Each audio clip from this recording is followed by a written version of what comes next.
नमस्कार, मेरा नाम साहिल कुमार रसिकलाल है। मैं N H. Patel college of education Anand में अभ्यास करता हूँ। हमारे बीएड में हिंदी भाषा यानी एलपीसी 3 उसमें 2 यूनिट है जो एक्टिविटी बेस पर है, यूनिट 1 और यूनिट 2। उसमें से ये एक्टिविटी यूनिट 2 पर है जिसमें 2.3 टॉपिक है, जिसमें दर्शाया गया है उत्तम कहानियों में से किसी एक कहानी का आदर्श पठन करें। तो ये कहानी कक्षा 6 में से ली गई है जिसका विषय है समझदार नन्ही। तो उसका मैं आदर्श पठन करने जा रहा हूँ। नन्ही बतख तट पर आई तो उसने देखा कि एक बिच्छू दलदल में फंसा है। बिच्छू ने नन्ही से प्रार्थना की, बहन मुझे बचा लो। नन्ही को उस पर दया आ गई। उसने बिच्छू को दलदल से उठाकर सूखे स्थान पर रख दिया। बिच्छू को शैतानी सूझी।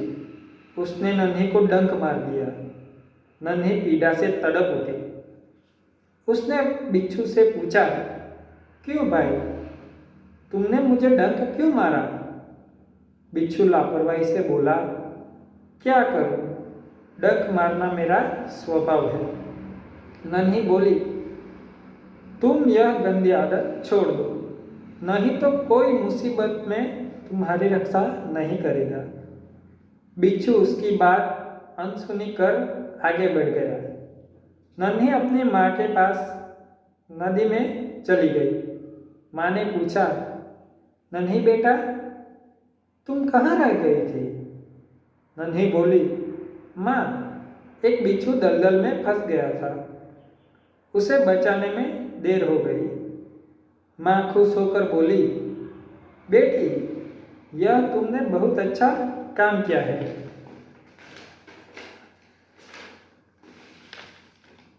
नन्ही बोली, लेकिन बदले में उसने मुझे डंक मार दिया। माँ बोली, बिच्छू अपनी गंदी आदत का गुलाम है।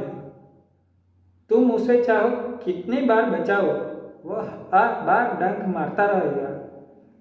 नन्ही बोली, माँ, मैं उसकी गंदी आदत छुड़ा कर रहूँगी।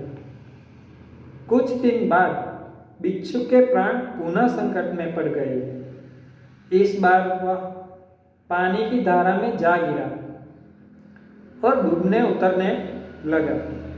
मौत को सामने देखकर बिच्छू को नन्ही की याद आ गई। वह नन्ही को पुकारने लगा। नन्ही ने उसकी करुण पुकार सुन ली। वह झपटकर बिच्छू के पास आ गई। सहसा ही उसके मन में विचार आया, अब मैं इस गंदे स्वभाव वाले बिच्छू को नहीं बचाऊंगी। बिच्छू गिड़गिड़ाने लगा, बहन मुझ पर दया करो। नन्ही का मन डोल गया। उसने सोचा, हो सकता है इसने अपनी गंदी आदत छोड़ दी हो। नन्ही ने बिच्छू को दोबारा जीवन दान दिया। बिच्छू अपने स्वभाव के अनुसार उसे डंक मारने के लिए आगे बढ़ा। नन्ही उसका इरादा समझ गई। वह मुस्कुराकर बोली, बिच्छू भाई, ठिठक क्यों गए? डंक मारो। बिच्छू शर्म से पानी पानी हो गया। वह खिसियाकर बोला, बहन एक बात बताओ, मैंने सदा तुम्हारे साथ विश्वासघात किया, फिर भी तुमने मेरे साथ भलाई ही की, ऐसा क्यों? नन्ही बोली, भलाई करना मेरा स्वभाव है। मैं तुमसे बदला लेने के लिए अपनी अच्छी आदत क्यों छोड़ दूँ? मेरा काम बचाना है। मैं मुसीबत में पड़े को बार बार बचाती रहूँगी। तुम्हारा काम डंक मारना है, तुम मारते रहो, देखते हो कौन जीतता है। बिच्छू पछतावे से भर गया और बोला, नन्ही बहन, आज तुम जीत गई। मैं वचन देता हूँ कि अब मैं किसी निर्दोष जीव को डंक नहीं मारूंगा। नन्ही खुश होकर नदी में चल दी। माँ ने आज फिर से पूछा, बेटी कहाँ देर कर दी? नन्ही ने पूरी घटना बता दी। माँ प्यार से बोली, प्यारी समझदार नन्ही, भले लोग अपनी बार बार की भलाई से इसी तरह बुरे लोगों को भला बनने की राह दिखाते हैं। नन्ही प्रसन्न होकर थिरकने लगी। धन्यवाद। और इसी तरह इससे हमें सीख मिलती है कि इस कहानी में से व्यक्ति को कभी भी परिस्थितियों में, किसी भी प्रकार की परिस्थिति हो, भलाई करने का स्वभाव नहीं छोड़ना चाहिए। यह बात प्रस्तुत की गई है।